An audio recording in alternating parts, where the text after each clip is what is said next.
G'day everybody, it's Will and Robin joining together to do some Civilization. I've got a fairly good understanding of how the game works, and Robin is approaching the game as a novice. How are you today, Robin? Good, thank you. Hi everyone, thanks for watching. Excited to learn how to play Civ 6. Gotta say, I've just opened it up and had a bit of a look, and it's a little bit overwhelming. So if anyone's in the same boat as me, hope you enjoy and come along for the ride. So today I'll be playing the Egyptian Empire, hoping to build some pyramids and some sphinxes and take over the world with my chariots. And I am playing the Vikings. We are Vikings are vicious, apparently. They're rulers of the sea. They pillage and steal, so I guess I'm going to be playing a little bit in that vein today over this game. That'll be good. So I'll be the master of land and you'll be the master of sea. I can see something happening here. It's going to be good. So we're actually going to be playing today as a team. So in Civilization 6, you can select either to play independently with your multiplayer friends, which means that you get to launch nuclear weapons at them and destroy them completely. Or you can actually play as a team, working together against all of the AI civilizations. So we felt that it was probably best in a tutorial sense to be working together, and that allows me to flick over, just like this, to see where Robin is. And so Robin's units are all sitting there and having a look around. So also what we're going to do is, so that we've got the opportunity to see what both players are doing, we're going to have a bit of a brief talk about both setups. So Robin, if you want to be viewing my part of the world, Yep. I'm going to do a quick overview of the different spaces that are around in this part of the world. So most games will start with two basic units, the settler, which I'm highlighting here, and a warrior, which is the most basic of the military units to defend. You can see in my area here that I've got a few resources around, which is quite a nice little spot for us to be able to start. There are just north of my settler two areas that contain the commodity wheat. And wheat is really good for city growth, creates extra food and production. You can see out to sea that I've got some whales, and I think I most definitely will be making use of the whales there, because it will be some thousands of years before any sanctions actually appear about not whaling. So across to the other side, there is some low hills across the plains, and there's some sheep on those hills just here, and a little further to the south there is a commodity there of some luxury resource spices just on the edge of what appears to be some frozen tundra.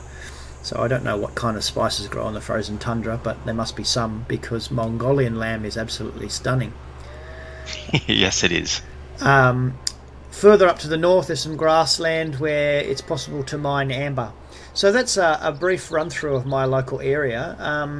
Are there any questions about that you've got as I've been talking about that, Robin? That all makes a bit of sense. I guess when I hover over some of the tiles, I noticed that there are red. Like when I go over the sheep, it says animal husbandry. For whales, it says requires sailing. So there's some prerequisites or some other technology that I need to research. Is that to access those tiles? Is that right? That's correct. So up in the top corner of your civilization screen, you'll see that there is a box up there with the title World Tracker written on it, and that's where you can choose your research and your what are they called, civics. And so above that there's a blue button which has got sort of an atomic symbol on it, and a purple button with a book in the middle of it. If you have a look at those and click on them, that will open a screen which is your technology tree. Now the technology tree is fascinating because each technology builds on the next and one unlocks the other. And so you'll notice that in the first tier of the technology tree for science, you've got pottery, animal husbandry, and mining. And you can make some decisions about where you want to go based on what's nearby. So in my particular case, let me just close that for a moment, I've got options for mining, I've got options for animal husbandry with the sheep, I've got options for sailing for the whales, and irrigation for the spices. So it's probably in my best interests to look at things like animal husbandry and irrigation, and possibly look at the sailing. So I start to think, well, where will my emphasis to be? And I know that I'm allied with the Vikings, so I might forego sailing at the moment and actually look at animal husbandry because the sheep are closest. Mining's a bit further away. It's going to be a while before I'm going to be able to access that. The first thing, sorry, how did that make sense? Yes, that's very helpful. Thank you. Great. The game is quite instructive in that way. So if you are mousing over things and you see that there is a red there, it actually gives you the opportunity to be able to say, well, obviously I need something to unlock that. What do I need? First steps in the game is always to take your settler and build a city. Now, city placement can be a little bit confusing. Often, most of the time, I will just click on Build City on the starting location. However, there's something a little concerning about my starting location. Robin, if you mouse over my starting location, over my settler, can you see what it says there about that? So when I go over the little icons of production icon, it says plains, floodplains. Along the Rosetta River. Yeah, that's right. And then there's... Yep, go on. Sorry, go on. No, you go. You're ready. So, and there's a few... Sorry, there's a few other things like movement cost, defense modifier, appeal, which is disgusting, which is -4. No idea what that means. On the continent Atlantis. Yeah, so those different attributes of the space all tell me about what kind of city I would actually build if I built here. So for starters, the first red flag for me in building my city in that space is, in this version of the game, the Gathering Storm, there are natural disasters. And one of the natural disasters is flooding. So if I build my city in this place on the floodplains, I have to expect that I'm going to have some flooding at some stage of the game, which will have a damaging effect on my units and on my city itself. So that's a pretty good reason for not planting a city on this bend. Now, if that weren't enough, this particular space has a low defense modifier, which means that any units defending this city will get a -2 because of its location. And worse still, its appeal, as you noted before, is disgusting. It means that there's a -4 penalty on all growth factors for the city. So the city will grow slowly, be in danger of flooding, and be difficult to defend. What do you think? Should I build here? Surely there are better places you can build. All right, so assessing my space, possibly not the best option. So how then do you begin to work out where the best space is? What's the most important priority that you need to be looking at for of those different attributes? Well, movement through the space is really not important because once it becomes a city, that's not an issue. One of the things that I often look for is that appeal rating. A negative appeal rating can make the city develop in a very slow manner. And so it's really, really important to try and actually find a space. Also, defending your city is really important as well. So if you mouse across diagonally down to the Plains Hills, also on the border of the Rosetta River, but not a floodplain, the movement cost is higher, the defense modifier is +3, and the appeal is average, which gives me a no net gain or loss in actually building a city in this space. So my assessment is that would be a much better place to build a city. I was just looking over at where the sheep is. That looks like a similar +2 for movement, +3 modifier for defense. Yes. Would that also not be good?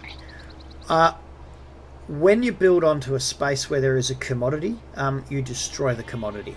Oh, so I would lose okay. the sheep from there.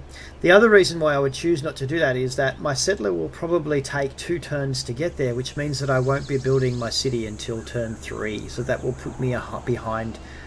Because further up across the river from that, there is a charming little river coast spot that actually provides me with a nice place to build as well. But once again, it's further away. Yeah, so I think I'm going to cut my losses and move my unit up onto the mountains. Now, it takes that unit's full movement to get there, and so that is the only movement that unit will get this turn. I'm aware that we're a team, so my next move is to move my warrior up to the north, and that sound that I just heard, that you probably didn't hear, that I just heard, is the sounds of horns blaring to tell me that I have discovered a little village up here on the coast. Now, these tribal villages, peaceful people who have the opportunity to provide my civilization with some form of bonus or advancement. These villages become exceedingly important at the initial stages of the game to set us up to be ready for future play. So as soon as we find one of those villages, it's best to go and take it over with a unit and gain what can be gained from it.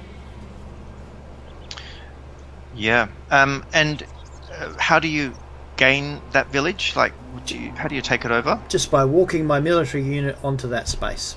Ah, very good.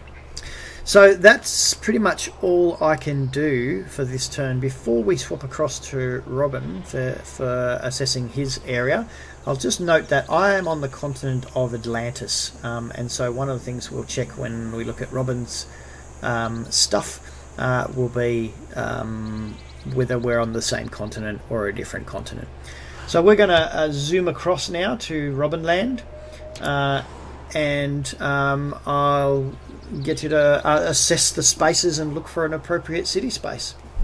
Okay, well, welcome to my part of the world. As I look at my area, I see some bonus resources of deer towards the south, some bananas towards the east, some rice towards the northeast, some spices. Ooh, that's just up to the north, and further north says some sheep, which suggests to me that this is a rather rich area to be building a city in. It is looking good. Don't forget you've got tea down to the south as well. Oh yeah. Everybody jingling just a little bit there. That's correct. So now, copying what you have done, I've looked at my start spot where my settler is, and I've got a grassland hill, so it's not in any danger of flooding. +2 movement, +3 modifier, and +1 for appeal, which doesn't look too bad. It looks very good, I would have to say. If I were you, I would build there. I think that you're the most experienced, so I will probably go done. So I click on my unit and then click on the Found City button. Is that right? That's correct. You have established your city. Some added features that make that even more appealing as a place to build the first city is that within 1 hex you've got those spices, you've got your deer and your bananas. So 3 commodities within the first area of your city. That's brilliant. So like you, I need to start going exploring. And so I've got some blue outlines of the spaces that my units can move. And so I'm going to move, I guess, to the... Well, I guess there's a river, seems to be a river to my east, so I might check that out.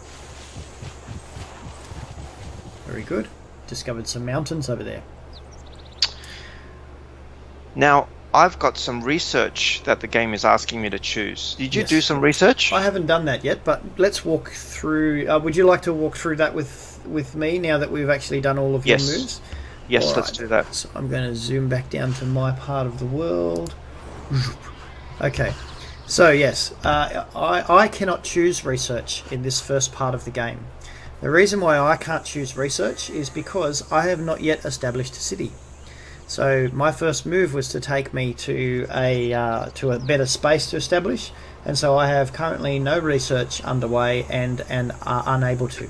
So it's one of the disadvantages of actually being choosier about your starting location.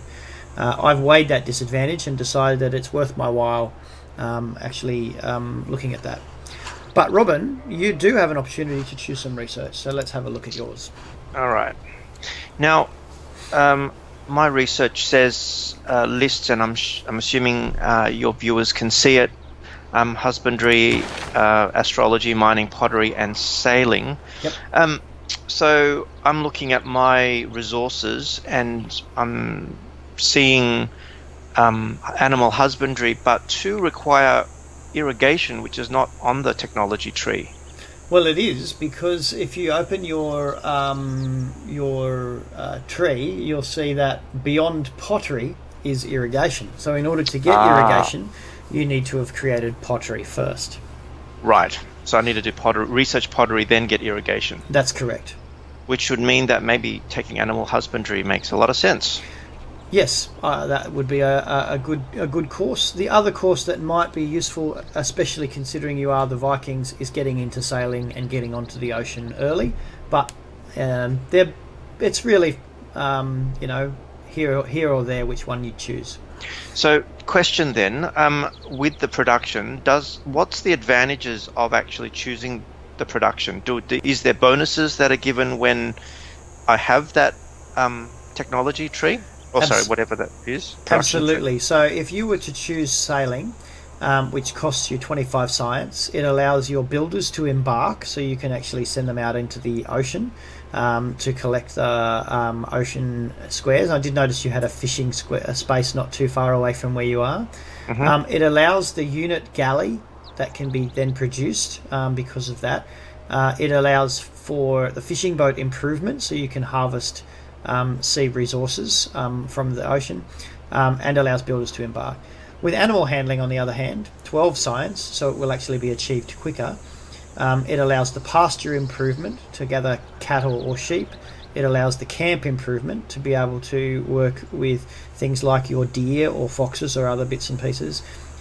It allows you to see the horse resources on the map, which are currently hidden, and it also allows the harvesting of milk from cattle, sheep, and deer.